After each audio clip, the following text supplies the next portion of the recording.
All right, let's hope that this works.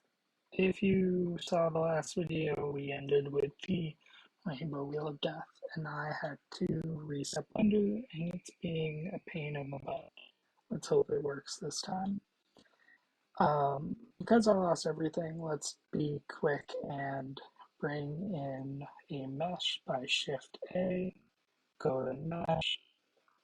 I should get rid of all my options, but I'm not gonna because I am stubborn. We brought in a cube, something that is a little bit helpful, and I am trying to be better about is pressing function to F2 when I bring something in because it allows me to name it. Animation, buddy. Well, I don't know, whatever. So we have our cube. As a reminder, to insert keyframe, we're going to do location. We're only going to do location this time. And when you do that, you want to make sure you have this selected because if we do I without it selecting, it's not doing it for this object. We want to make sure, because we're doing a looping animation, to go to the beginning of the timeline by pressing Shift left arrow, and then go to the end of the timeline by doing Shift right arrow. We'll press I, and we'll do location. This way we are making a perfect loop. Now, we're going to save. We're going to make this Mina 4.6. All right, let's zoom out a little bit.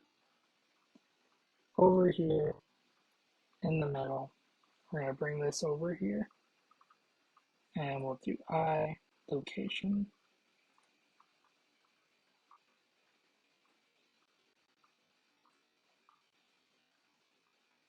And we have a perfect loop. Now, you may have noticed, or you will notice eventually if you do this, that it's a little bit too smooth. There's like this weird thing that happens towards the end and the beginning where it takes a little bit longer to do the thing. I like to select all of the keyframes in the timeline window by pressing A. I right click just in the timeline window and change interpolation mode to linear. The reason for this is that it's not set to linear, it's set to, I don't know, one of these. And oh wait, no, it's easy mode. Nope, it's interpolation mode. Linear will make it be a constant movement.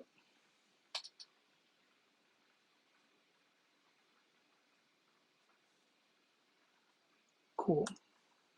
Since we only did location, look what happens if we rotate the shape by pressing R. It will keep that rotation. Now, if we do insert a keyframe, location, rotation, and scale, and we do this again, it's not going to keep it because location, rotation, and scale are is what we set it to. And we would have to create a new keyframe for the rotation. Cool. Let's go back to the beginning. Let's say we want to have it in a very precise movement. We're going to open up the info tab.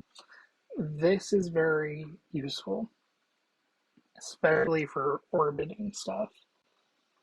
So N for info.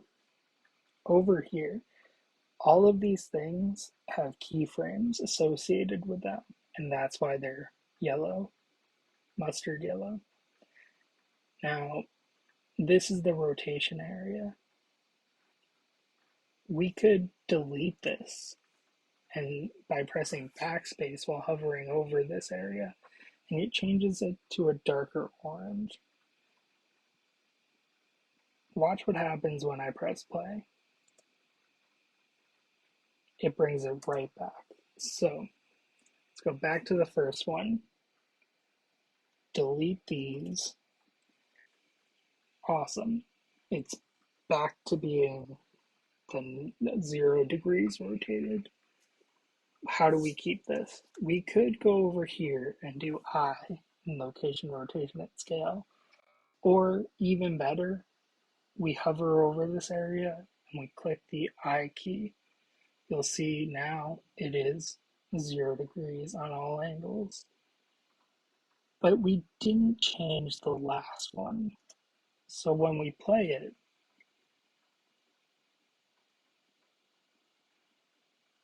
I was wrong because we only set that rotation at the beginning. Doesn't really matter.